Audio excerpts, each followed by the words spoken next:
I think maybe for you, at the moment, you're probably not, just like you said, you're not right. You don't want to leave. Yeah. You want to see if you can work this out. Maybe talk to your mom and dad. Okay. I think, maybe that might be a good idea, just to see. You don't have to tell them everything that goes on. You have a personal life. Your life is private too, and we want to respect that.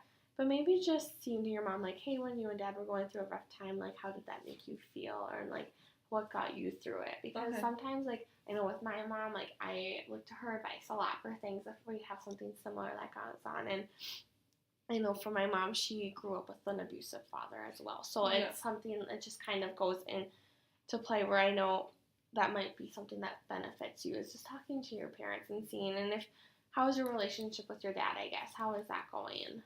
It's a lot better now. After he got help, he did reach out to me and, like, apologize and everything. So we do have a good relationship. Okay, yeah, that's really good. So do you feel like he's someone that you could trust? Yeah, yep, because he does know him, like, my husband, and so he does know he gets aggressive, but he just doesn't know that he abuses me. Okay. So, yeah, I feel like I could talk to my dad. It might be hard, but I feel like maybe at some point that we could set a goal for. Okay. We could, long-term goal is, you're unsure. If your husband ever came to you and said, I want help, that would probably be the best news in your life, right? Yeah. But ultimately, we have to realize that him asking for help might not ever happen. And we want to make sure that we maybe set a goal in case that does happen where he doesn't want help. And I think that goal would ultimately be you want him to leave you. Yeah. Okay.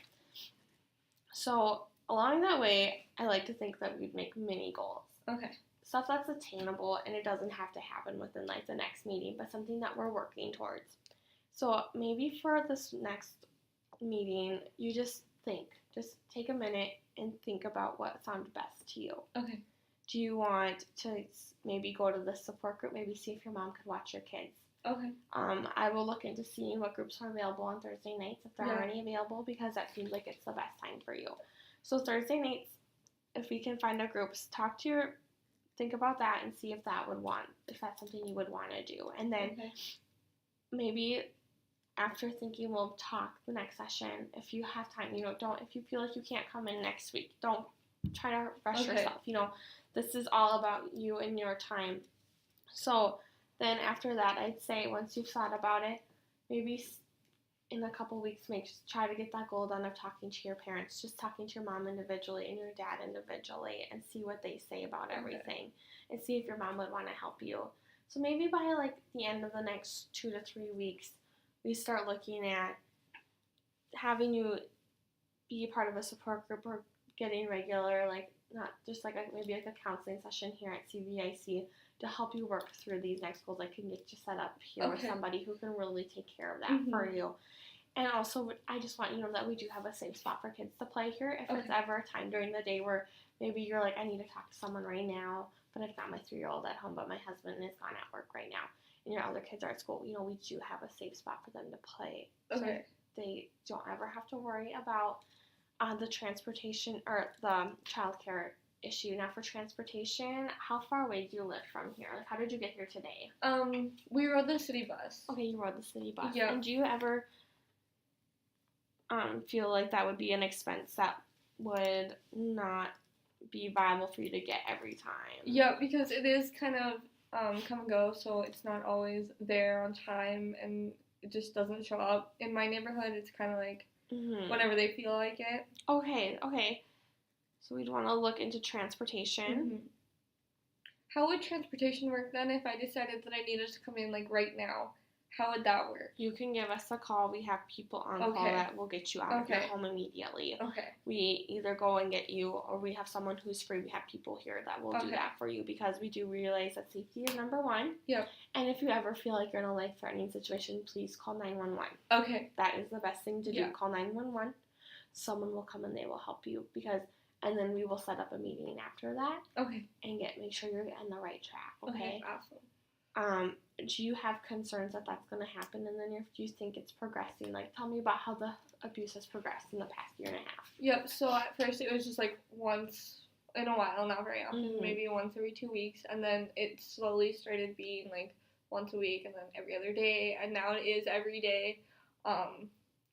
sometimes it's not bad. Sometimes it's just, like, one slap, and then that's it. And then other times he, like, chokes me, but, not, like, severely. Okay. It's just more of, like, a threat at this point to Okay. scare me. He's just trying to scare you. Yeah. Okay.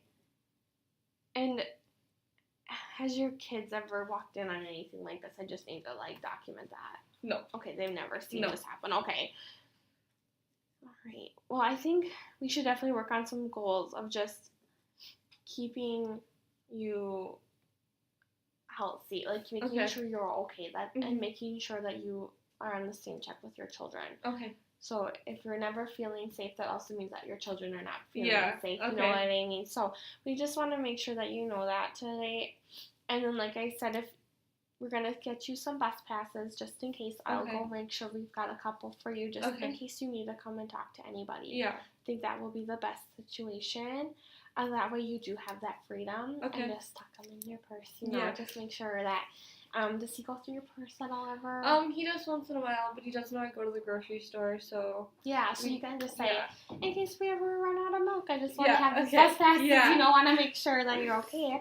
And then we can set up maybe a meeting again, and in about, like, maybe in a week or so, we'll set up something, and we can do it during the daytime, too, if he's not home.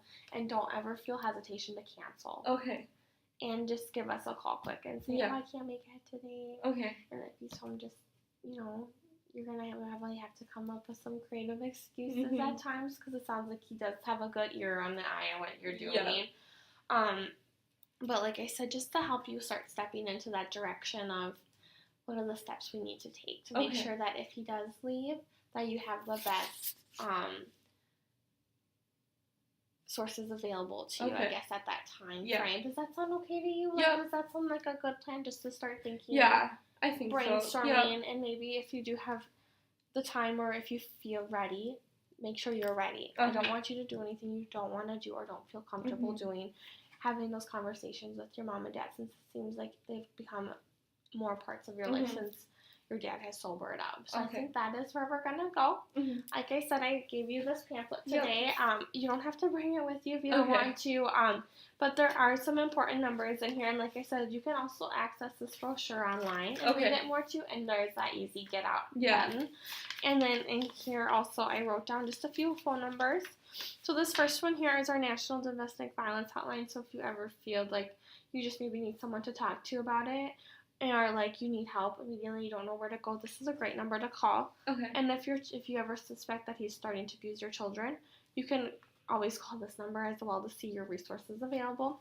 And this is also the National Center of Domestic Violence, Trauma, and Mental Health. So if you ever feel down or depressed or anything like that, or you're worried about anything, these are three very good resources. If it's after office hours, but I also put a business card in here. And you are always more than welcome to give me a call, I'm in the office from 9 to 5 almost every day. So I just want you to know that you always have a safe place to call. And then we will set up an appointment. And like I said, don't worry if you need to cancel. But also, if you do cancel, I may try to give you a call just to check up on you. And on your intake form, you gave me a good cell phone number and this is like your own personal phone number. So I shouldn't have to worry about calling. Would he ever answer your cell phone, I guess? He might. Yeah, if we're both at home. So if you cancel, I just want to make sure that you're okay. Obviously, I want to be able to check in any shape or form. Is there any way that I can get a hold of you? Like, would there like a text message? Like, maybe we could come up with like not like a cryptic message, but something, you know, that you would know, oh, this is Megan at CVIC, and I'm just making sure you're okay without saying, hi, I'm Megan at CVIC, and I want to make sure you're okay. We do have messages we can send out that you would know that it's this number and that it's from me, and you would see the number and it'll be my number on the card. But it will just be like a, hey girl, like, how are you today kind of thing. So you would just know if I got a response back from you, then I would know you're okay. Any response. And then if you need any additional help or things get too far and you feel like your life is at risk, please just call 911. That is the smartest option to do, okay? Alrighty, I know I threw a lot of information at you right now. Do you have any questions? Not right now. I think I'm good. Okay. I know that was kind of a lot, and I know this is the first step, and it's always the hardest, and I'm very proud of you just for coming in today. That's very brave of you, and you seem like you really care about your kids, and that's the biggest thing, is making sure your kids are okay. Mm-hmm.